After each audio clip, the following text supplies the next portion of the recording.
હવે સમાચારોમાં આગળ વાત કરીએ આપણે વલસાડની તો વલસાડ જિલ્લામાં મેડિકલ પેરોલ પર બહાર આવેલા આસારામ છેલ્લા 3 દિવસથી પોતાના અનુયાયીઓ સાથે મુલાકાત કરતા ફરી રહ્યા હોવાની માહિતી વચ્ચે મીડિયા સાથે ગેરવર્તણૂકનો બનાવ સામે આવ્યો છે।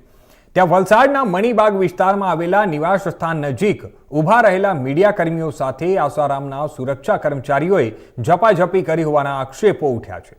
મીડિયા પ્રતિનિધિઓ દૂરથી વિડીયો શૂટિંગ કરી રહ્યા હતા ત્યારે સુરક્ષા સ્ટાફ અચાનક આગળ આવી મોબાઈલ ફોન છીનવી લેવાનો પ્રયાસ કર્યો અને વિડીયો ડિલીટ કરવા માટે દબાણ કર્યું હોવાનું જણાવાયું છે।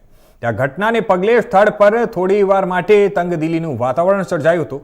1 અઠવાડિયાથી આસારામ વલસાડ જિલ્લામાં ધામા નાખેલા છે। છેલ્લા 3 દિવસથી તેઓ વલસાડ જિલ્લા અને સંઘ પ્રદેશ દમણમાં તેમના અનુયાયીઓને મળી રહ્યા છે। જો કે હાલ મીડિયાકર્મી સાથેના ગેરવર્તણૂકને લઈને વિવાદ ઉભો થયો છે।